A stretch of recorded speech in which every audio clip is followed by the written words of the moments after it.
এই যে নির্বাচন চলছে ডাকসুতে, এমন এমন দোষ এক একজনের উপরে দিচ্ছে এক একজন, অথচ ওই দোষ তার ভেতরে নেই। শুধু রাজনৈতিক প্রতিহিংসার কারণে এই দোষগুলো অনেকের উপরে চাপানো হচ্ছে। কোরআনে কারীম জানিয়েছে, ওয়ামাই ইয়াকসিবে খাতিয়াতান আও ইসমান সুম্মা ইয়ারমি বিহি বারিআন ফাকাদ ইহতামালা বুহতানা ওয়া ইসমান মুবিনা। সূরা নিসা 112 নম্বর আয়াতে আছে, রব্বুল আলামিন বলেন, দুনিয়ায় বহু মানুষ এমন আছে নিজে অন্যায় করে, নিজে অপরাধমূলক কাজগুলো করে বেড়ায়, আর এই কাজটা যখন হয়ে যায় তখন একটা নিরপরাধ মানুষের উপরে দোষটা চাপিয়ে নিজে সাধু সাজে। এটা সবচাইতে বেশি করছে, এখন আমি নাম নিলাম না, সেই লোক কে?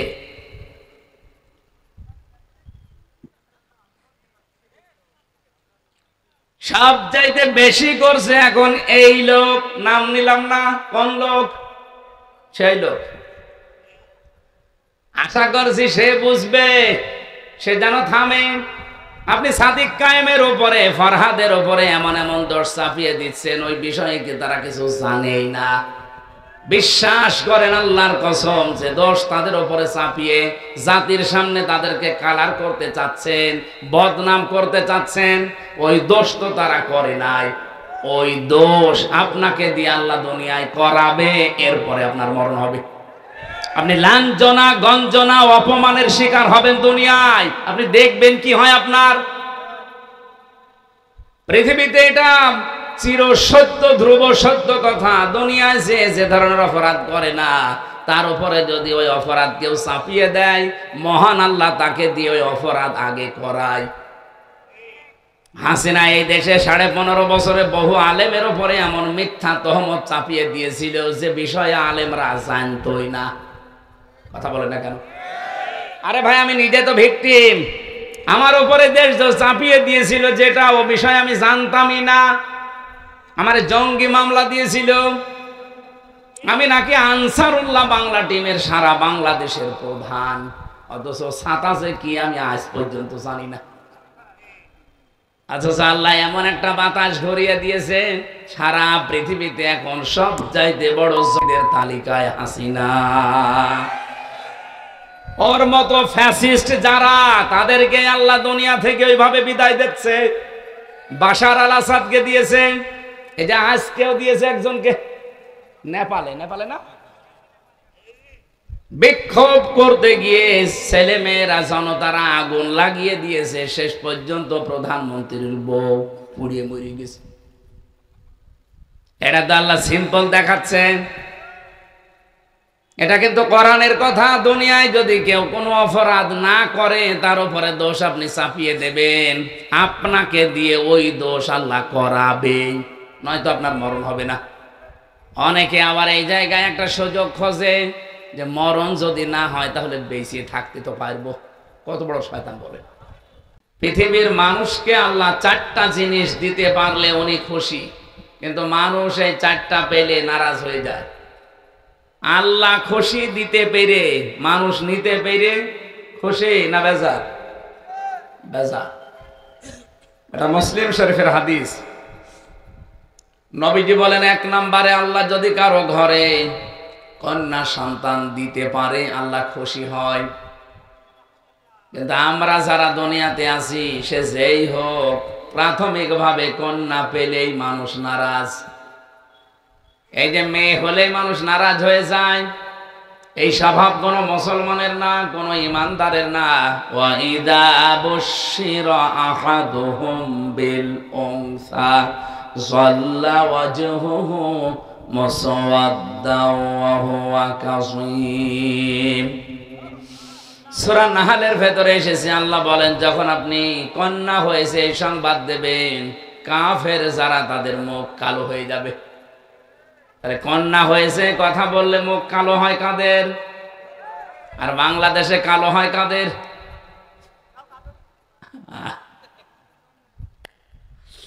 আপনি টের পাচ্ছেন আল্লাহ আপনার উপরে খুশি হয়েছেন, এই জন্য এটা দিলেন। নবীজি বলেন আল্লাহ পাক যদি কাউকে একটা কন্যা দেয়, সে যেন বিশ্বাস করে আল্লাহ তার জন্য একটা জান্নাত বরাদ্দ করে রেখেছেন। কিন্তু কি বললাম?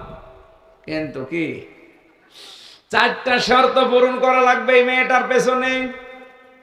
1 নম্বরে, মেয়েটা যখন দুনিয়াতে আপনার ঘরে আসবে আপনি খুশি হবেন। 2 নম্বরে, তার পেছনে খরচ করবেন। 3 নম্বরে, তাকে দ্বীনের শিক্ষা দেবেন। 4 নম্বরে, সৎ পাত্র দেখে পাত্রস্থ করবেন। আল্লাহ পাক শুধু জান্নাত না, ইলা ইয়াউমিল কিয়ামা, কিয়ামত পর্যন্ত তার রহমত আপনার সাথে রাখবে। সিস্টেম রান্দার পাল্টিয়ে ফেলেছি। মেয়ে হলে খুশি, প্রথমটাই নেই, বেজার হয়ে যায়। আমি কোরআনে মেয়ে লোকের আলোচনা যত জায়গায় পড়েছি, দেখেছি আল্লাহ ছেলে এবং মেয়ের কথা বলতে গেলে আগে মেয়ের নাম দিয়েছেন। ইয়াখলুকু মা ইয়াশাউ ইয়াহাবু লিমান ইয়াশাউ ইনাসা ওয়া ইয়াহাবু লিমান ইয়াশাউ যুকুর ইলা আখিরি আয়া। সূরা শূরা এসেছে, তিনি সৃষ্টি করেন, যাকে ইচ্ছা কন্যা দেন, যাকে ইচ্ছা পুত্র দেন। আপনি চিন্তা করে দেখেন, আল্লাহ আয়াত শুরু করার প্রথমে মেয়ে লোকের নাম নিলেন। আল্লাহ যাকে ইচ্ছা মেয়ে দেন, যাকে ইচ্ছা ছেলে দেন। কেন আল্লাহ আগে যাকে ইচ্ছা ছেলে দেন মেয়ে দেন বলতে পারতেন না? মুফাসসির বলেন আল্লাহ মেয়ের নাম আগে নিয়েছে এই জন্যে আল্লাহ পাক নিজেই মেয়েদের পক্ষে। বলেন সুবহানাল্লাহ। বিশ্বনবী জানিয়েছেন, এই পৃথিবী আমার কাছে কিছুই ভালো লাগে না, 3টা জিনিস আমার কাছে প্রিয়, ভালো লাগে, পছন্দ হয়। 1 নম্বরে নামাজ, 2 নম্বরে সুগন্ধি, 3 নম্বরে মেয়ে মানুষ। এখানে মেয়ে লোক বলতে গিয়ে নবী ইমরাতি একালিফ টান দিয়েছেন। মেয়েদের ভেতরে আমার কাছে ভালো লাগে, পছন্দ হয়, মায়া লাগে আমার নিজের স্ত্রী। আমাদের কাছে অনেকের নামাজ ভালো লাগে, অনেকের কাছে সুগন্ধি ভালো লাগে, অনেকের কাছে স্ত্রীও ভালো লাগে, নিজেরটা ছাড়া অন্যেরটা। নাউজুবিল্লাহ। মানে আজ এই যে পরকীয়া প্রেম হচ্ছে কি এমনি হয়? নিজেরটা ছাড়া অন্যেরটা যখন বেশি ভালো লাগে তখনই তো মানুষ লাইন করে। কথা বলে না কেন? এলাকায় আছে কিনা জানি না, যদি থাকে এই মুহূর্তে আপনি তওবা করা লাগবে। যারা এরকম লাইনে আছেন এই মুহূর্তে এটা বাদ দেওয়া লাগবে, নয়তো আস্তে আস্তে আপনার চেহারার যে এর ভেতরে যে নূর আল্লাহ দিয়েছে, যারা পরকীয়া প্রেমে লিপ্ত থাকে তাদের চেহারার নূর নষ্ট হয়ে যায়। 2 নম্বরে তাদের রিস্কের বরকত আল্লাহ কমিয়ে দেয়। 3 নাম্বার, এই লোকটা যখন মারা যাবে ঈমান পাবে না, বেঈমান হয়ে মরবে। এত বড় ভয়ঙ্কর কথাগুলো শোনার পরে কারা এই পাপ ছেড়ে দিতে রাজি আছেন? হাত তোলেন তো। 2 হাত তুলেছো তুমি, দাড়িওয়ালা মানুষ, লজ্জা থাকা দরকার। কার সাথে লাইন আছে জিজ্ঞেস করেন তো। আমার মনে হয় ভাবির সাথে লাইন আছে। না না, আমি হাসির জন্য বলি না। আপনি 1 হাত তুলতে পারতেন, তাও হালকা। ও 2 হাত মিলেছে এইভাবে।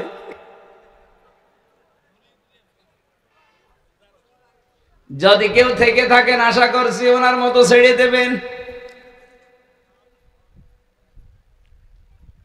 বিশ্বনবী জানিয়েছেন, কোন ঘরে যদি একটা আল্লাহওয়ালা মেয়ে লোক থাকে, ওই বাড়িওয়ালা যেন বিশ্বাস করে জান্নাতের একটা টুকরা আল্লাহ তাকে দিয়েছে।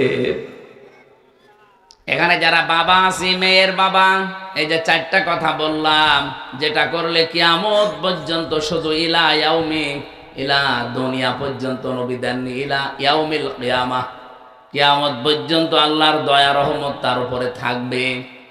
তাহলে 1 নম্বরে আপনি খুশি হবেন, 2 নম্বরে তার পেছনে আপনি খরচ করবেন সাধ্য মতো, 3 নম্বরে তাকে দ্বীন শেখাবেন, 4 নম্বরে তাকে সৎ পাত্র দেখে পাত্রস্থ করবেন। যদিও বাংলাদেশে মেয়েদের বিবাহের বয়স ধরা হয় 18 বছর,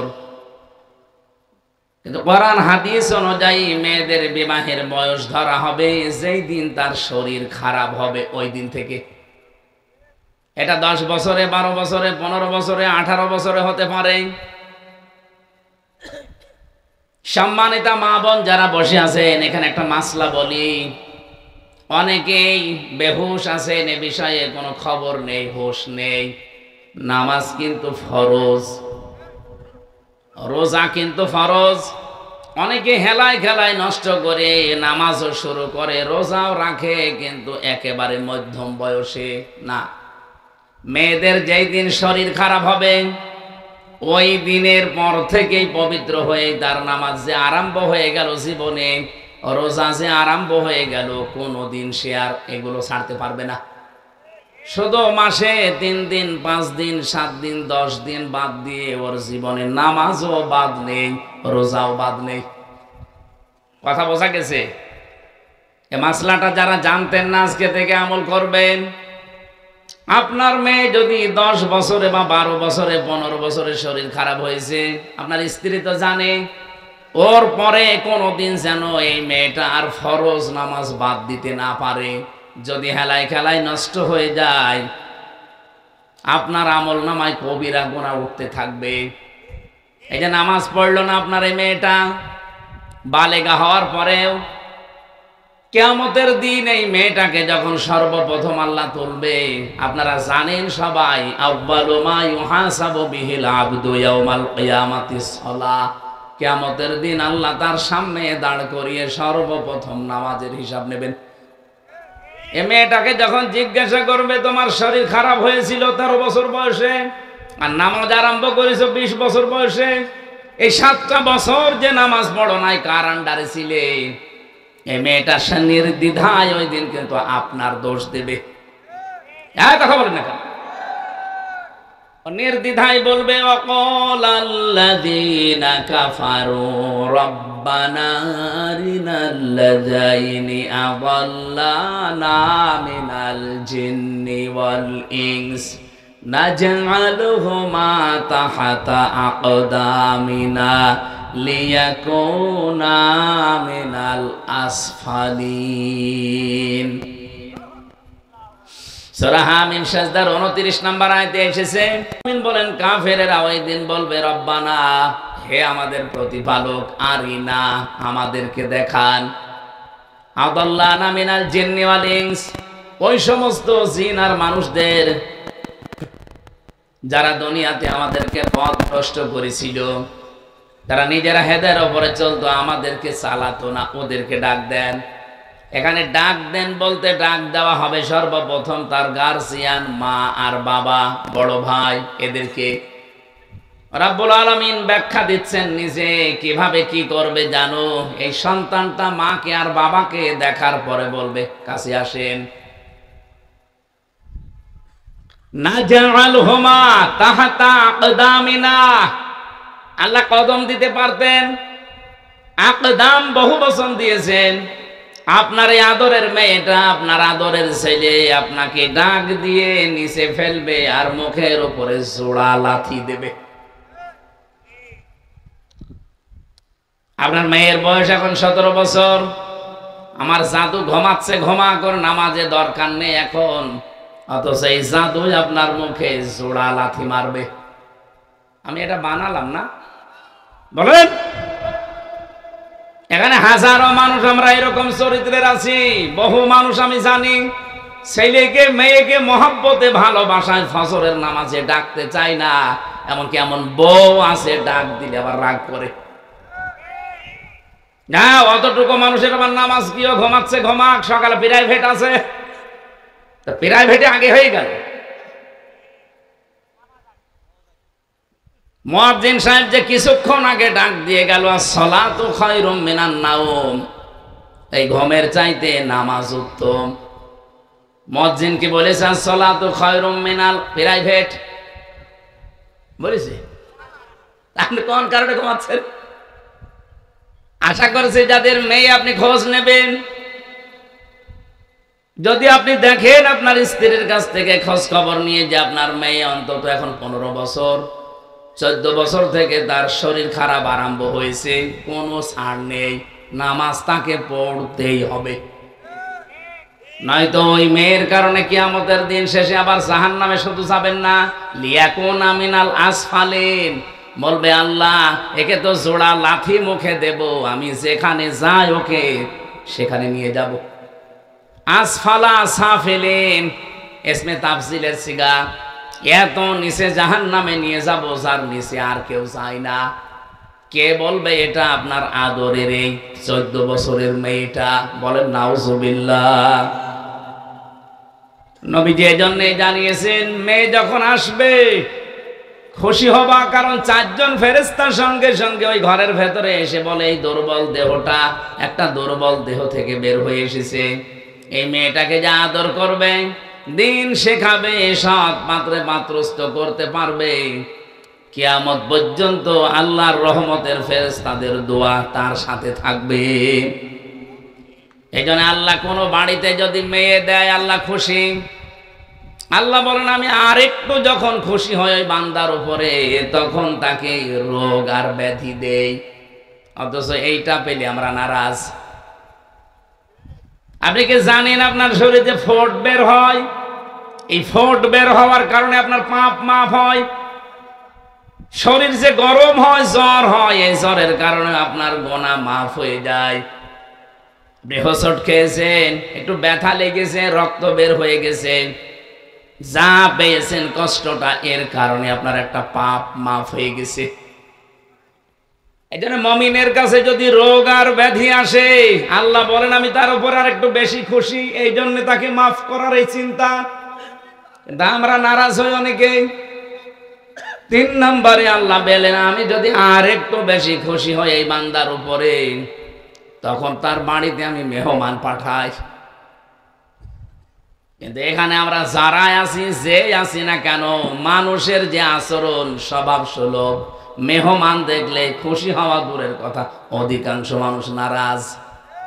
আল্লাহ বলেন আমি মেহমান পাঠালে একটু বেশি খুশি হই, আর আমরা নারাজ হয়ে যাই। 4 নম্বরে যখন বান্দার উপরে একেবারে খুব বেশি খুশি হয়ে যায়, ফাইনাল, তখন আমি সেই এলাকায় বৃষ্টি নাজিল করি। সিস্টেম অপর পৃষ্ঠায় দেখুন, নবীজি বলেন, এটা মুসলিম শরীফের হাদিস, আল্লাহ পাক সবচাইতে বেশি রাগান্বিত হয় দুনিয়ায় 4টা কাজে, কিন্তু বান্দা বান্দি দুনিয়ায় 4 কাজ করতে পেরে খুশি। 1 নম্বরে মানুষ খুশি হয় যৌতুক পেয়ে, আর আল্লাহ নারাজ হয় এইটা দেখলে। জেনায় দায় যৌতুক নেই। পাশের জেলা আমার কুষ্টিয়া, সংস্কার যখন আরম্ভ হয়েছে, এই 2 মহিলা এতদিন আমাদের মাথার উপরে ছিল, যৌতুক নামে মানবতার সাথে এই মহা কৌতুক আজও বন্ধ করতে পারে নাই। এখন যিনি আছেন তিনিও পারছে না। আশা করছি আগামীতে ইসলাম আসলে এই যৌতুক ঝাঁটা পিটাই করে বিদায় করা হবে। এখানে মনে হয় যৌতুক খাওয়া কেউ নেই। অনেক সন্তান খেতে চায় না, বাধ্য হয় তার বাবা আর মায়ের কারণে। এ বাবা বানা এটা ডাইনি। আমার তো যতটুকু কোরআন হাদিস পড়ে আমি পেয়েছি, কেউ যদি যৌতুকের টাকা খাওয়ার ইচ্ছা করেন, এই ইচ্ছাকে দাবিয়ে রাখার জন্য আপনি নিজের পায়খানা নিজে খেয়ে ফেলবেন। কি নাউজুবিল্লাহ বলেন কেন? আপনি যদি এইটা শুনে নাউজুবিল্লাহ বলেন, পায়খানা খেলে একটা গুনাহ হয় মাত্র, আর যৌতুকের টাকা নিলে ডবল গুনাহ হয়। 1 নম্বরে কবিরা গুনাহ, 2 নম্বরে জুলুমের গুনাহ। যারা এই কাজ করছেন আপনারা বন্ধ করেন। বিশেষ করে এই যে বরযাত্রী যাওয়া মেয়ের বাড়িতে, এর মতো ছোট লোকই কাজ কারবার দুনিয়ায় আর হয় না। কোন কারণে বরযাত্রী যান? এটা এসেছে হিন্দুদের সংস্কৃতি থেকে, অথচ ইসলাম থেকে যেটা এসেছে, এখানে অধিকাংশ মুসলমান এই কাজ করে না। সেটার নাম অলিমা। কি মুসলমানেরা বিয়ে করবে কি বরযাত্রী না অলিমা? এখানে কারা অলিমা করেছেন হাত তোলেন তো। এই আন্দাজে হাত তো অলিমা বসো।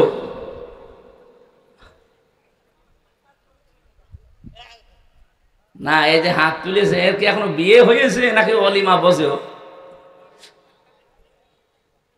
অলিমা কি ছেলের বাড়ি হয় না মেয়ের বাড়ি? হ্যাঁ, আর বরযাত্রী নিয়ে যায় কার বাড়ি? যেহেতু ইসলামে এটা নেই, আজকে থেকে এই সংস্কার ঝিনাইদহ জেলা থেকে আরম্ভ হবে ইনশাআল্লাহ। এটা বাকি 63 জেলায় ছড়িয়ে যাবে, এটা রেকর্ড হচ্ছে। আমরা আজকে থেকে এই মুহূর্তে সিদ্ধান্ত নিয়ে নিলাম, জীবনে কোনোদিন আর বরযাত্রীর দাওয়াত পেলে যাব না।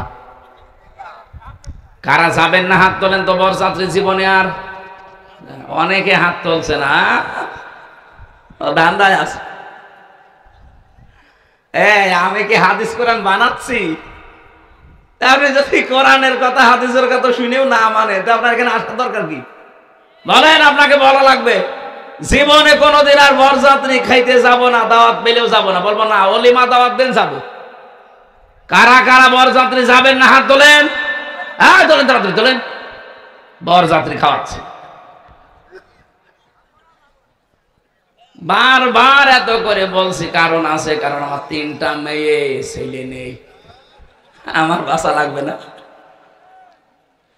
না যদি আমি বানিয়ে বলছি না, এটা হাদিস কোরআন, কিন্তু আমরা মেনে নিতে চাই। ভাই আল্লাহ আমাকে দেয়নি ছেলে, মেয়ে দিয়েছে, কিন্তু যৌতুকের টাকা নেওয়া। আল্লাহ পাক বলেন, আমি যদি আর একটু বেশি রেগে যাই কারো উপরে, আমি তখন দেখি এই লোকটা গীবতে লিপ্ত। তার মানে আল্লাহ পাক বেশি রেগে যান মানুষকে গীবত করতে দেখলে। অথচ বাস্তবতায় দেখলাম এখনো চলছে বাংলাদেশে গীবত। তো দূরের কথা, গীবতের উপরের আরেকটা পাপ আছে, তার নাম তোহমত। সেইটা এই দেশে সব চাইতে বেশি হচ্ছে। গীবত বলা হয় কাকে? কারো ভেতরে কোনো দোষ আছে, ওই দোষের কথা যদি তার অঙ্গাচরে বলেন, সে যদি রাগ করে শুনলে, এইটার নাম গীবত। আর এইটার উপরে আরেকটা পাপ আছে, তার নাম তোহমত। ওইটা কি? আপনি আন্দাজে একজনের উপরে কোনো দোষ চাপিয়ে দিলেন, অথচ ওই লোকটা ওই দোষ করে নাই। ওইটার কারণে সে জাতির কাছে কালার হয়ে গেল, একটা বদনাম হয়ে গেল তার। এরকম দোষ তো দেশে নেই। এই যে নির্বাচন চলছে ডাকসুতে, এমন এমন দোষ এক একজনের উপরে দিচ্ছে এক একজন, অথচ ওই দোষ তার ভেতরে নেই। শুধু রাজনৈতিক প্রতিহিংসার কারণে এই দোষগুলো অনেকের উপরে চাপানো হচ্ছে। কোরআনে কারীম জানিয়েছে, ওয়ামাইয়া কাসাবা খাতিয়াতান আও ইসমান সুম্মা ইয়ারমি বিহি বারিআন ফাকাদ ইহতামালা বুহতানা ওয়া ইসমান মুবিনা। সূরা নিসা 112 নম্বর আয়াতে আছে, রব্বুল আলামিন বলেন, দুনিয়ায় বহু মানুষ এমন আছে নিজে অন্যায় করে, নিজে অপরাধমূলক কাজগুলো করে বেড়ায়, আর এই কাজটা যখন হয়ে যায় তখন একটা নিরপরাধ মানুষের উপরে দোষটা চাপিয়ে নিজে সাধু সাজে। এটা সবচাইতে বেশি করছে, এখন আমি নাম নিলাম না, সেই লোক কে?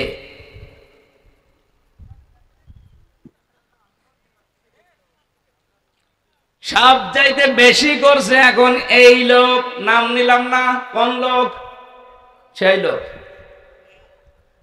আশা করছি সে বুঝবে, সে যেন থামে।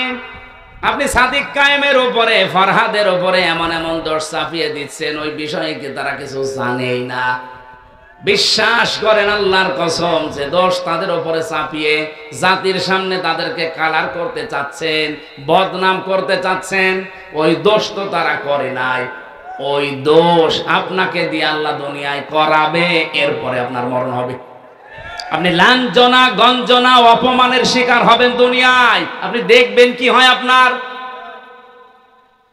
পৃথিবীতে এটা চির সত্য, ধ্রুব সত্য কথা। দুনিয়ায় যে ধরনের অপরাধ করে না, তার উপরে যদি ওই অপরাধ কেউ চাপিয়ে দেয়, মহান আল্লাহ তাকে দিয়ে ওই অপরাধ আগে করায়। হাসিনা এই দেশে 15.5 বছরে বহু আলেমের উপরে এমন মিথ্যা তহমত চাপিয়ে দিয়েছিল যে বিষয়ে আলেমরা জানতোই না। কথা বলে না কেন? আরে ভাই, আমি নিজে তো ভিকটিম। আমার উপরে দেশ চাপিয়ে দিয়েছিল যেটা, ও বিষয়ে আমি জানতামই না। আমার জঙ্গি মামলা দিয়েছিল। আমি নাকি আনসারুল্লাহ বাংলা টিমের সারা বাংলাদেশের প্রধান, অথচ সাতাশে কি আমি আজ পর্যন্ত জানি না। অথচ আল্লাহ এমন একটা বাতাস ঘুরিয়ে দিয়েছে, সারা পৃথিবীতে এখন সবচাইতে বড় জঙ্গিদের তালিকায় হাসিনা। ওর মতো ফ্যাসিস্ট যারা, তাদেরকে আল্লাহ দুনিয়া থেকে ওইভাবে বিদায় দিচ্ছে।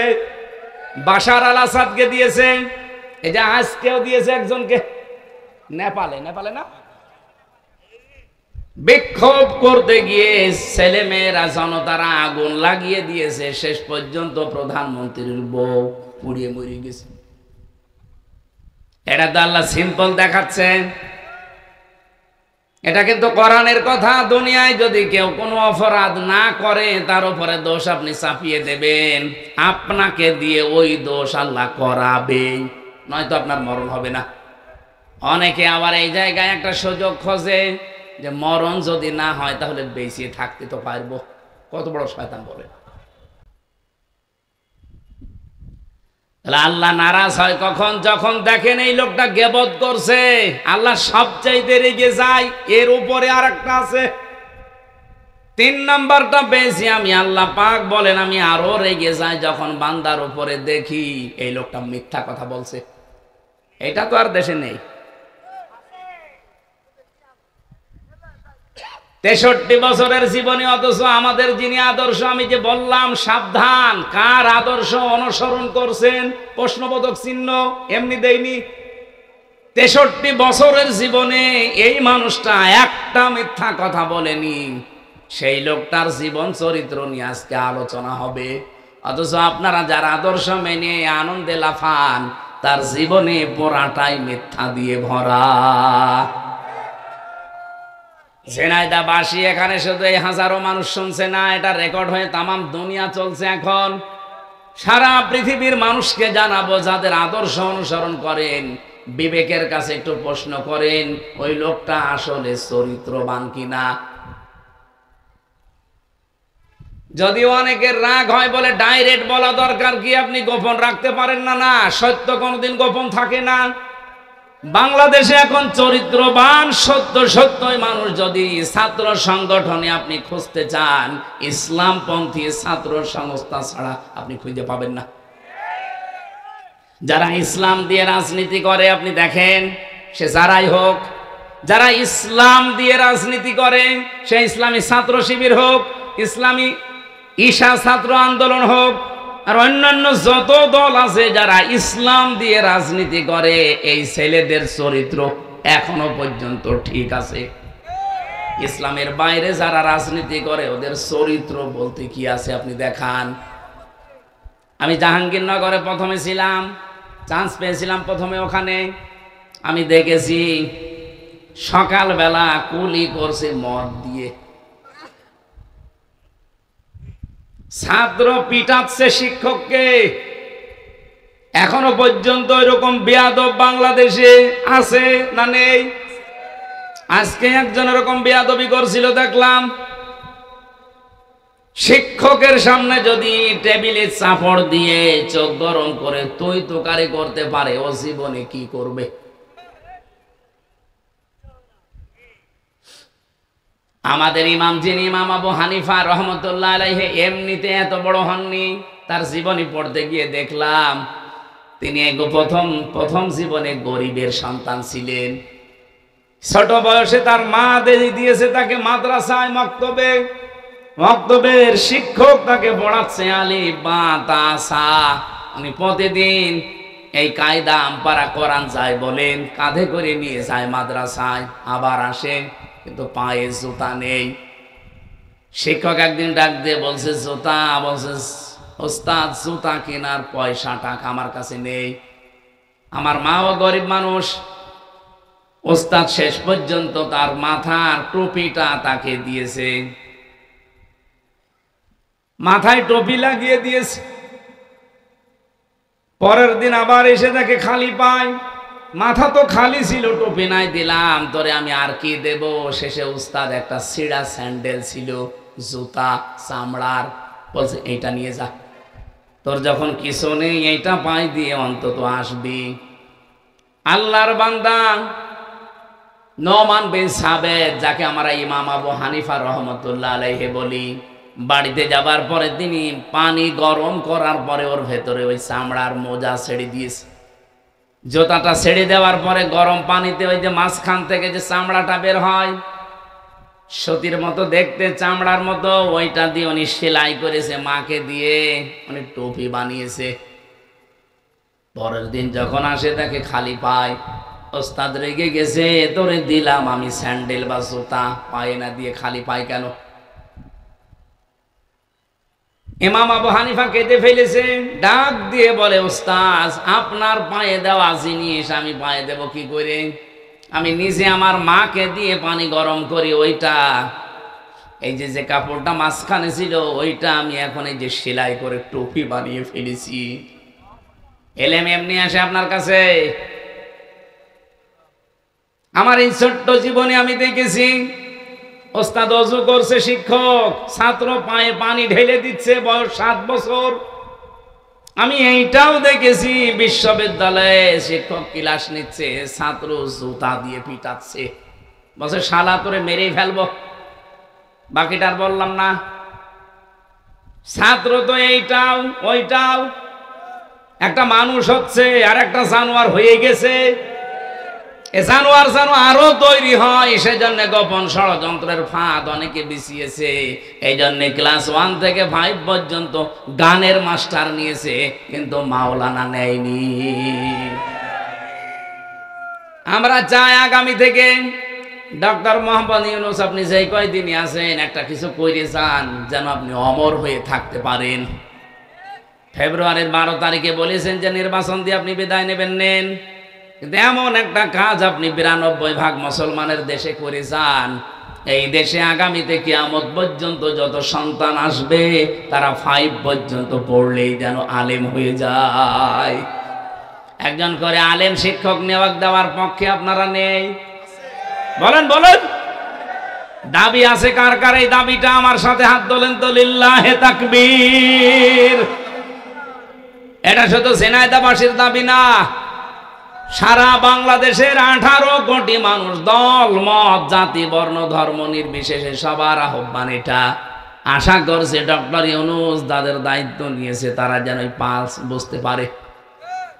এটা একটা গভীর ষড়যন্ত্র। গানের মাস্টার নিয়োগ দিলেন, সেখানে টাকা লাগবে না। শরীর চর্চার মাস্টার নিয়োগ দিয়েছেন, টাকা লাগবে না। মুসলমানদের টাকা দিয়ে আপনি বেতন দেবেন গান শেখাতে, নাচ শেখাতে, শরীর চর্চা করতে। এই মুসলমানদের টাকা দিয়ে একজন আলেমকে রাখার ক্ষমতা আপনার হয় না। এমনিতেই ও মাস্টার্সে পড়ে শিক্ষক পিটাবে। আজকে এই গয়েশ চন্দ্র, কি ওর নাম? গয়েশ চন্দ্র, হ্যাঁ, গণেশ। এই গণেশের বাচ্চা গণেশ আজকে যা করেছে একজন শিক্ষকের সামনে, এটা কোনো ছাত্রের আচরণ হতে পারে না। এর আচরণ যদি এই হয়, ওর সামনে কি করবে ওর চোখ মুখ দেখে জাতি বুঝে ফেলেছে। আশা করব আপনারা একটা মাজলুম দল যারা সর্বোচ্চ দায়িত্বে আছেন, এরকম বেয়াদব গুলোকে ঘাড়ে ধাক্কা দিয়ে বের করে দিন।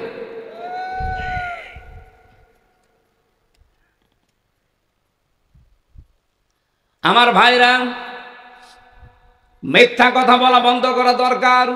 মিথ্যা সকল পাপের মা বা মূল। নবীজি বলেন, আল্লাহ যদি একেবারে সর্বশেষ ফাইনাল রেগে যায় কারো উপরে, যেই লোকটা সুদ খায়, জেনায় দেয়, সুদ নেই, আর ব্যাংকের মাধ্যমে ওগুলো তো আছে। এমনকি এই গ্রাম এলাকায় দেখি টাকা ছেড়ে রাখে, টাকা আসে, 1000 টাকা দিয়ে রাখে, 100 টাকা করে বেশি দেয়।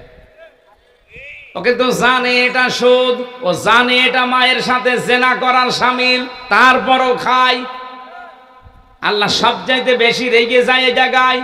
এমন রাগা রাগে আল্লাহ বলেন, ফাইল্লাম তাফআলু ফাআযানু বিহারবিম মিনাল্লাহি ওয়া রাসূলি।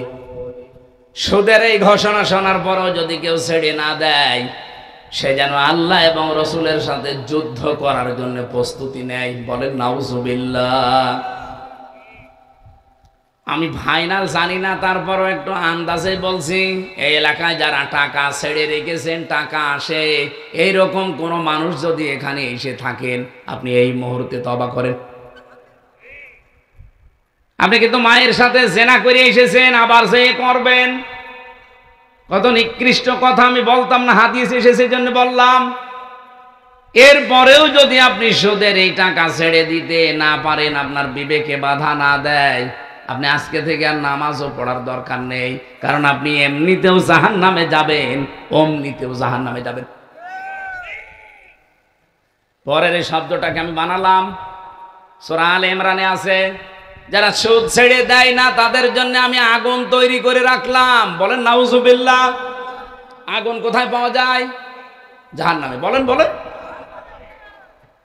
মুসলিম শরীফের যে হাদিসটা দিয়ে আরম্ভ করেছিলাম, 4টা কাজে আল্লাহ সব চাইতে বেশি খুশি, কিন্তু পৃথিবীর মানুষ নারাজ। আর 4টা কাজে আল্লাহ সব চাইতে বেশি নারাজ, পৃথিবীর মানুষ খুশি। আল্লাহ ওই 4টা কাজে আমাদেরকে পালন করার তৌফিক দেন। এই 4টা কাজ যেগুলো নারাজ, এগুলো জীবনের মতো ছেড়ে দেওয়ার সুযোগ দেন। বলেন আমিন। দরুদ আর সালাম পাঠ করে আমরা চলে যাচ্ছি সূরা আরাফ। এই এদিকে তাকান ভাই, আমরা তেলাওয়াত করেছি সূরা আরাফ থেকে। আয়াত নাম্বার হচ্ছে 45, 46, 2টা মাত্র আয়াত পড়েছি কোরআনের। এখানে 206টা আয়াত আছে। দেখেন আপনি এই 2টা আয়াতে যত তথ্য বের হবে, তাহলে 206টা আয়াতে কত কথা থাকতে পারে। কোন আয়াত থেকে তাফসীর করতে হলে, বলতে হলে আমরা জানি কয়েকটা নিয়ম মানা লাগে। তার প্রথম নিয়ম হচ্ছে শুদ্ধ তেলাওয়াত, যেটা আমরা আগে করে ফেলেছি। 2 নম্বরে মাতৃভাষায় অর্থ এখন করা হবে। 3 নম্বরে ঐতিহাসিক প্রেক্ষাপট, এরপরে নামকরণ, এরপরে ব্যাখ্যা, এরপরে মূল শিক্ষা। তেলাওয়াত যেহেতু হয়েছে, এবার তাকান, আল্লাহ ডাক দিয়েছেন আদমের সন্তানদেরকে। আমরা আদমের সন্তান কিনা? বলেন বলেন। ইয়া বানি আদামা ইম্মা ইয়াতিয়ান্নাকুম রুসুলুম মিনকুম ইয়াকুসসুনা আলাইকুম আয়াতি।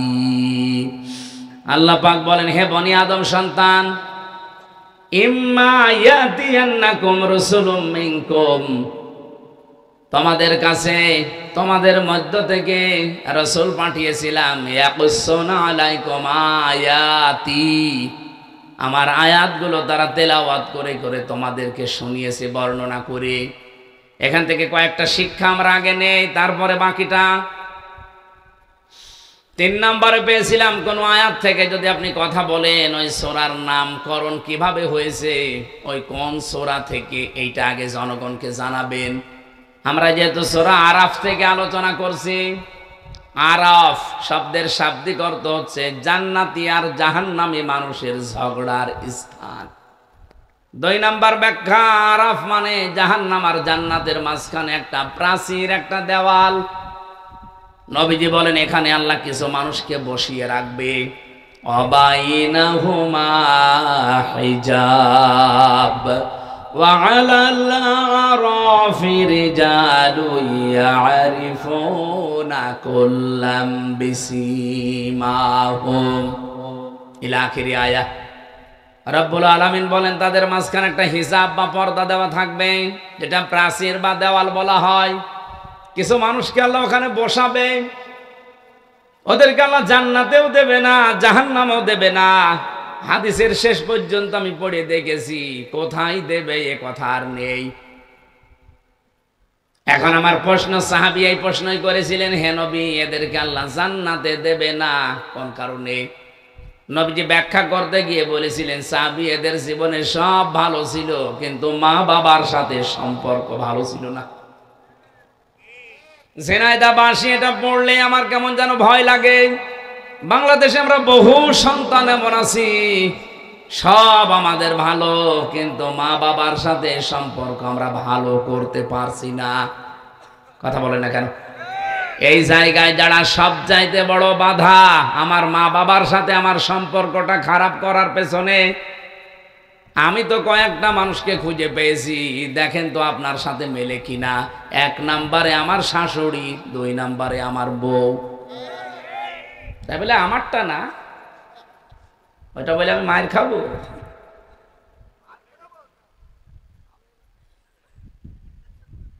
সেদিন একটা বৃদ্ধাশ্রমে ঢুকেছিলাম, ওই যে নীলফামারী কিশোরগঞ্জ থানায়। ঢোকার পরে আমাকে বলছে, হুজুর দেখেন তো, যে দেখি এই পাশে 25 জন মা, এই পাশে 25 জন বাবা বসে আছে। আমার দেখে হাও মাও করে সব কাঁদতেছে, যার কাছে যায় সেই হাত ধরে কাঁদে।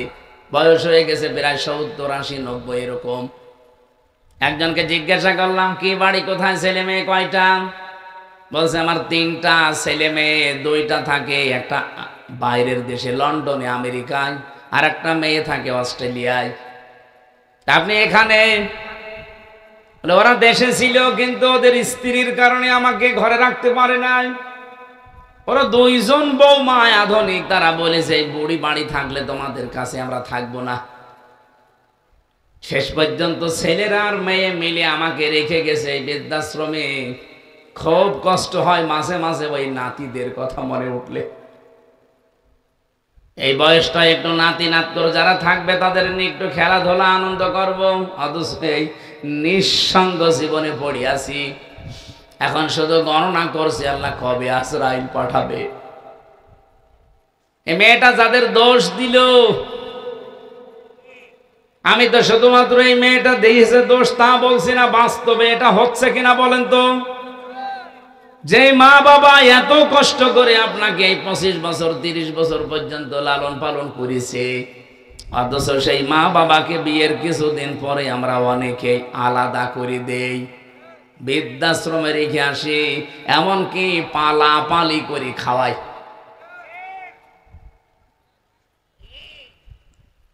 একজন মায়ের পেটে 22টা সন্তান, এতগুলো সন্তান তার পেট থেকে বের হয়।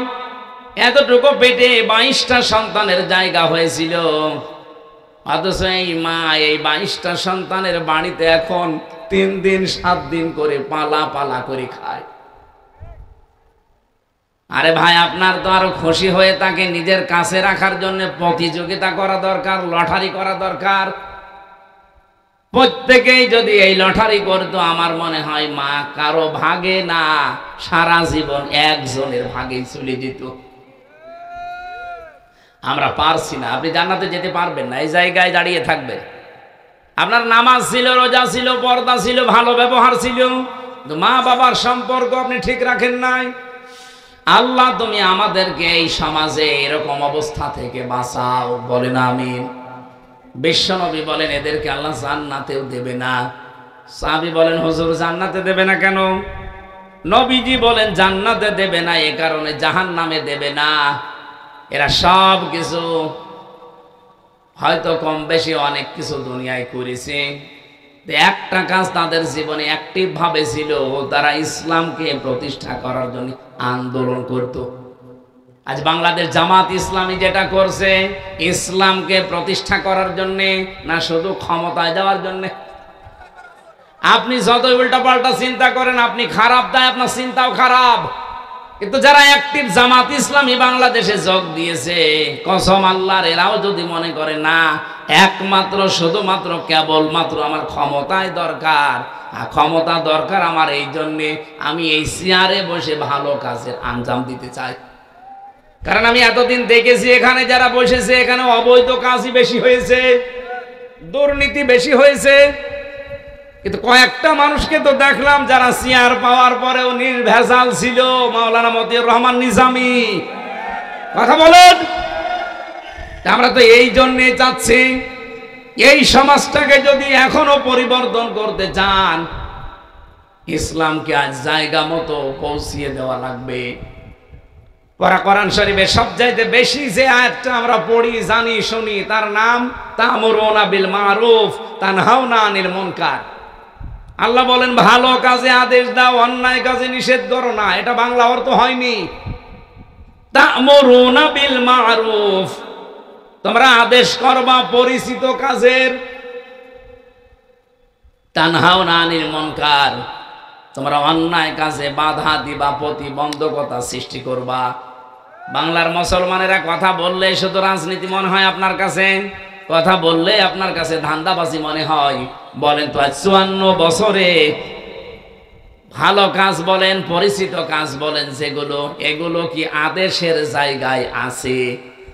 নেই। এটা অনুরোধের জায়গায় আমরা নিয়েছি। এটা যদি আদেশের জায়গায় রাখতাম, আল্লাহর কসম এই দেশে কেউ সাদাবাজি করে টিকে থাকতে পারতো না।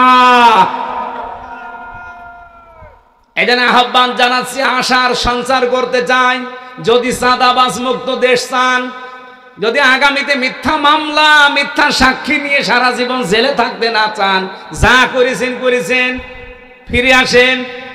বাংলাদেশ জামাত ইসলামীর পতাকা তলে ফিরে এসে দিনকে আজ বিজয় করে জায়গা মতো পৌঁছিয়ে দেন। কোনো দিন এই দেশে মিথ্যা মামলা, মিথ্যা সাক্ষী আপনার বিপক্ষে আর কেউ দেবে না। আমি গ্যারান্টি দিচ্ছি দেবে না। আপনি ইসলামকে জায়গা মতো একটু পৌঁছিয়ে দেন। 300 এমপি দেওয়া লাগবে না, মাত্র 151 জন এবার পাঠান। আমি তো সারা বাংলাদেশে স্পিকারই চালাচ্ছি যে 151 জন যদি সত্যি এবার কোরআন বুকে নিয়ে যেতে পারে, 5 বছর লাগবে না, মাত্র 2 বছরেই বাংলাদেশ মিনি জান্নাত হয়ে যাবে। কারণ কোন জায়গায় কোন ঔষধ দেওয়া লাগে এটা ভালো জানে কে? বলেন বলেন। সাদাবাজি করা, সাদাও থাকবে না, বাজিও থাকবে না। চুরি এমন ঔষধ আল্লাহ দিয়েছে, চোর পুরুষ হোক নারী হোক, যদি সাক্ষ্য প্রমাণে ধরা পড়ে কোনো বিচার লাগবে না, হাত কেটে দেন। এ বাংলাদেশে চোর মুক্তই করতে পারে না কেউ। বলে আমি চোরের খনি পেয়েছি। চোর মুক্ত বাংলাদেশ তৈরি করার জন্য একটা ফর্মুলা শুধু আমরা প্রয়োগ করব সামনে। বাংলাদেশে 2-5 বছর না, 2 দিনে চোর মুক্ত হয়ে যাবে। কারণ কোন জায়গায় দুর্বলতা, কোন ঔষধ দেওয়া লাগবে এটা ভালো জানে কে? বলেন তো। আহ্বান জানাচ্ছি, যদি নিরাপদ পৃথিবী পেতে চান, নিরাপত্তার সাথে বসবাস করে দুনিয়ার জীবন ত্যাগ করতে চান, আসেন আমরা এবার সব ভুলে ইসলামকে জায়গা মতো পৌঁছিয়ে দেই। যদি দিতে না পারেন আর নিরাপদে থাকতে পারবেন না, আপনিও ওলিউল্লাহ মুকাদ্দাসের মতো গুম হয়ে যাবেন। হ্যাঁ, কথা বলেন না কেন? ব্যারিস্টার আরমানের মতো গুম হয়ে থাকবেন 8 বছর, আমান আজমির মতো 10 বছর গুম হয়ে থাকবেন। সামনে পরিবেশ কিন্তু আসবে যদি ইসলাম না যায়। শুধু ঠিক ঠিক করে পর্যন্ত শেষ করে দেবেন না। এবার ময়দান আসতেছে, হয় বদরের ময়দান নাই উহুদের ময়দান। বদরের ময়দানে যুদ্ধ হয়েছিল নিজের আপন বাবার সাথে, আপন ছেলের, জামাইয়ের সাথে স্ত্রীর। এই কথা বলেন না কেন? এবারও সেই যুদ্ধের ময়দান আসতেছে শুধু ইসলামের জন্য। এবার দেখবেন আপনার বাবা আপনার বিরুদ্ধে চলে যেতে পারে, আপনার বউ আপনার বিরুদ্ধে চলে যেতে পারে, কিন্তু আমরা এবার ময়দানকে বদরের ময়দান মনে করব ইনশাআল্লাহ।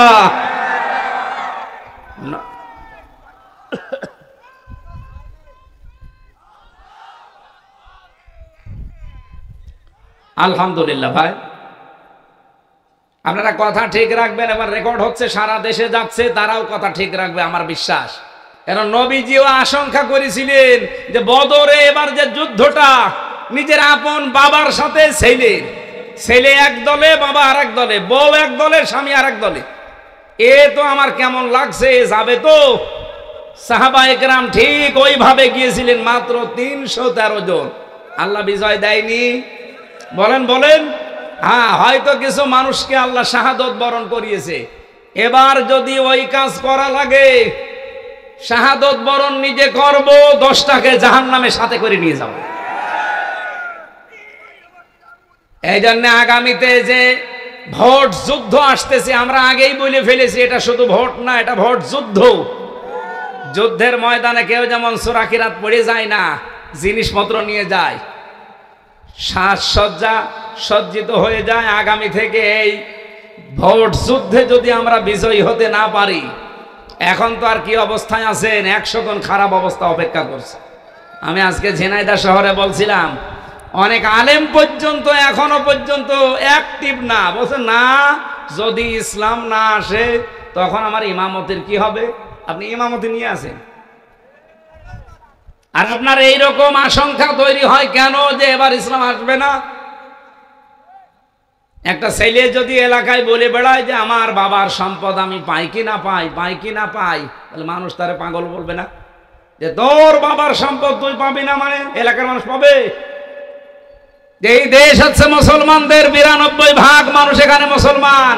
কোরআনের আইন এবার জারি হবে না মানে হতেই হবে ইনশাআল্লাহ। কেউ হীনমন্যতায় ভুগবেন না, কেউ দুর্বল হবেন না, ভয় পাবেন না। ইসলাম এবার ক্ষমতায় যাবে।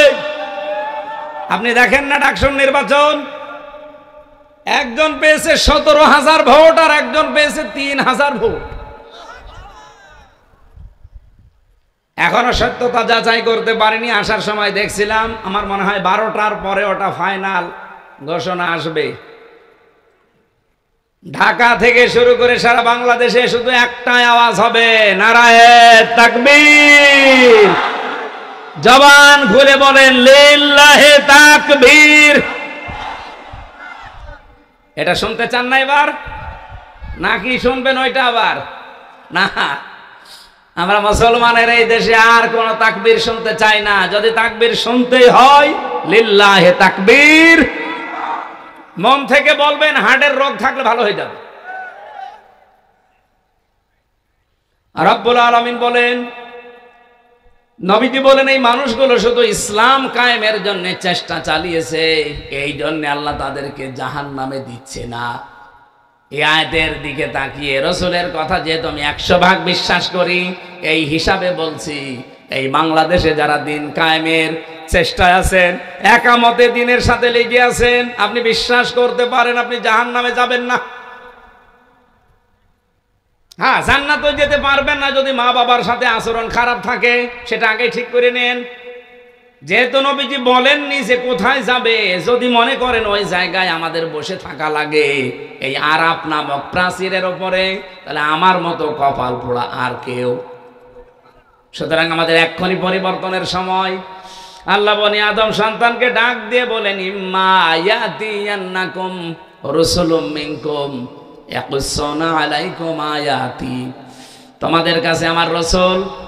এখানে আল্লাহ রাসূল এক বচন দিতে পারতেন, রাসূলুন বহু বচন দিয়েছেন। আমার প্রশ্ন হচ্ছে, এখন কি রাসূল আছে? তাহলে আল্লাহ রাসূলুন দিলেন কেন? আয়াতের তাফসীরে ফি জিলালিল কোরআন সাইয়্যিদ কুতুব লিখেছেন, কিয়ামত পর্যন্ত রাসূল থাকবে না, কিন্তু রাসূলের নায়েব থাকবে, উত্তরাধিকারী থাকবে, নায়েবে রাসূল থাকবে, আলেম ওলামা আসবে। আল উলামা ওয়ারাসাতুল আম্বিয়া, এরাও নবীর উত্তরাধিকারী, নায়েবে রাসূল। ইয়াকুসুনা আলাইকুম আয়াতি, তারা বর্ণনা করবে আমার আয়াতসমূহ। আজ বাংলাদেশে আলেম যারা সত্যিকারের, তারা কিন্তু কোরআন থেকে আল্লাহর আয়াতগুলো, ইতিহাসগুলো বর্ণনা করে আমাদের সতর্ক করে, কিন্তু আমরা উল্টা বুঝি। রব্বুল আলামিন বলেন আলেমদের মুখে, নায়েবে রাসূলদের মুখে এই কথাগুলো শোনার পর, ফামানিত্তাকা ওয়া আসলাহা, যে ব্যক্তি আল্লাহকে ভয় করার নীতি অবলম্বন করবে আর নিজেকে সংশোধন করে নেবে, ফালা খাউফুন আলাইহিম, কোনো ভয় নেই তাদের জন্য, ওয়ালা হুম ইয়াহজানুন, কোনো চিন্তাও নেই। বলেন সুবহানাল্লাহ। সুতরাং নবীর উম্মতের ভেতরে আমরা যারা শামিল হতে চাই, এই মুহূর্তে নিজেদেরকে আল্লাহর ভয় তৈরি করে থেমে যাওয়া লাগবে। আল্লাহর আয়াতগুলো শুনলে আপনি সঙ্গে সঙ্গে থমকে দাঁড়াবেন, থেমে যাবেন। ওয়াসলাহা, নিজেকে পরিবর্তন করার নিয়তে সংশোধন হয়ে যাবেন। নবীজির হাদিস পড়েছিলাম, কুল্লু উম্মতি ইয়াদখুলুনাল জান্নাহ, আমার প্রতিটি উম্মত জান্নাতে যাবে, ইল্লা মান আবা, শুধু আবা বাদ দিয়ে। সাহাবী প্রশ্ন করলেন, মান হিয়া আবা, আবা কি? নবীজি বললেন, মান আতাআনি দাখালাল জান্নাহ, যে ব্যক্তি আমার অনুসরণ করে চলবে পূর্ণাঙ্গ জীবনে, এই লোকটা আমার সাথে জান্নাতি।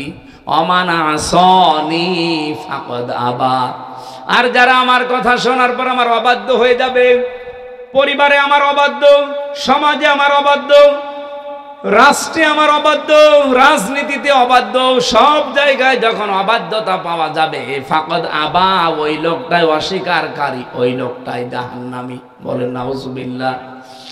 এত নাম ধরে ধরে, এত সতর্ক করার পরেও যদি কোনো মানুষের বিবেকে ধাক্কা না লাগে, আমার তো মনে হয় এখন আর কোরআন শরীফ, বুখারী শরীফ, মুসলিম শরীফ দিয়ে হবে না। এ জাতির জন্য এখন বুখারী শরীফ লাগবে। আশা করছে আপনাদের বিবেক খুলবে। আপনি এখন থেকেই নিজেকে সংশোধন করার জন্য এই মুহূর্তে সিদ্ধান্ত নেন। দুনিয়া কিন্তু পুরাটা ধোঁকা, একেবারে বাস্তব বলছি। পুরা জীবনের পুরাটা আমার আল্লাহ কোরআনে তুলে ধরেছেন। ইয়ালামু আন্নামাল হায়াতুদ দুনিয়া লাইবু ওয়া লাহবু ওয়া তাফাখুরুম বাইনাকুম ওয়া তাকাসুরুম ফিল আমওয়ালি ওয়াল আওলাদ। হে দুনিয়ার মানুষেরা, ভালো করে জেনে রাখো, পৃথিবীর জমিন পুরাটাই ধোঁকা। স্ত্রী আপনাকে ভালোবাসে, কে বলেছে? আল্লাহ বলছেন না, এটা ধোঁকা। আপনি পরীক্ষা করার জন্য একটু মরার ভান করে থাকেন। আপনি যদি মরার ভান করে মনে করেন মরে গেছে, শ্বাস নিঃশ্বাস একটু কম নেবেন, আপনার স্ত্রীকে যদি এলাকার মানুষেরা বোঝায় যে ছাতা মরে গেছে, মরে তো গেছে, এখন বাইরে না দিয়ে তুমি যে খাটে আছো, খাটের নিচে গর্ত করে মাটি দেওয়া হবে। আল্লাহর কসম, বাংলাদেশে কোনো বউ রাজি হবে? এই তো আমি এটা সবচাইতে বেশি বুঝেছি এবং বিশ্বাস করি জেলখানায় যাবার পর। আমি জানি যে এগুলো পুরাটা ধোঁকা। কারণ এই নির্জন জীবনে একা একা 3টা বছর যখন রাতের বেলা থাকতাম, ভাবতাম যে আল্লাহর এই আয়াত কত সত্য।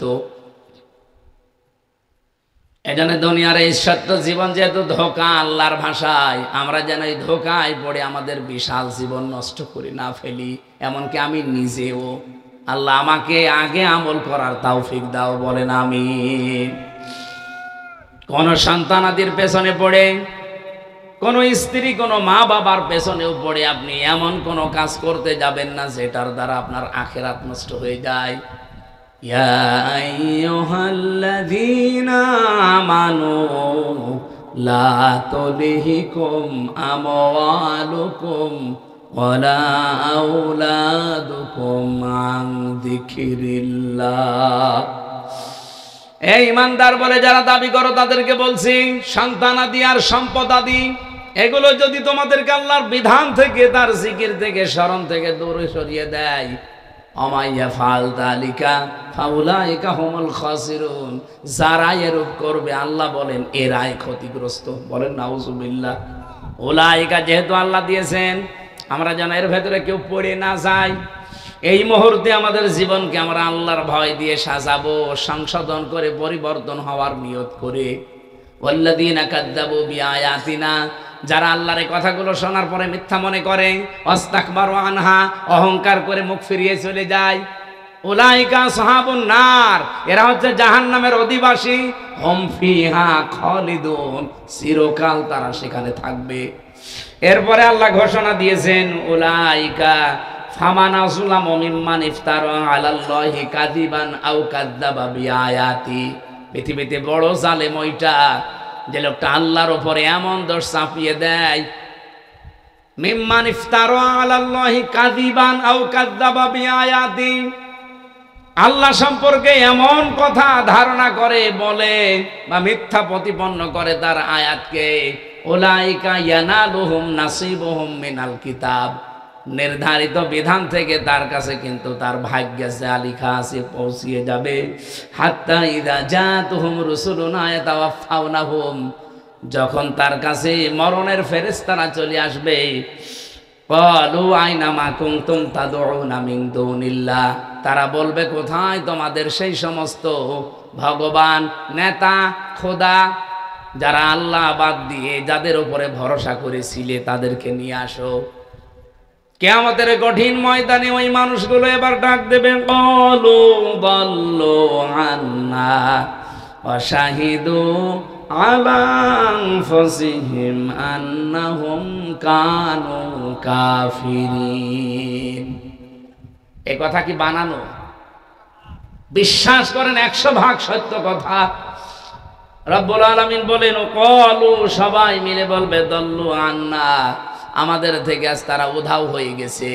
যারা আদর্শ মেনে চলতাম তাকে আর সামনে পাচ্ছি না, যাকে আমি সব কিছুর উপরে রাখতাম সে আমার সামনে আজ নেই। অশাহিদু আলা আনফুসিহিম, আমি সাক্ষী দিচ্ছি, স্বীকার করছি আমি জুলুম করেছি আমার উপরে। আন্নাহুম কানু কাফিরিন, আমি কাফের ছিলাম। এই মুহূর্তে এই কথা বলে কোনো লাভ হবে না। পরীক্ষা হয় আমার 1 থেকে মাস্টার্স পর্যন্ত পরীক্ষা দিয়েছি আমি, কোনো দিন প্রশ্নপত্র পরীক্ষার আগের দিন আমি পাইনি। অথচ আল্লাহ যে পরীক্ষা নেবে ১৫০০ বছর আগেই প্রশ্নপত্র ফাঁস করে দিয়েছে।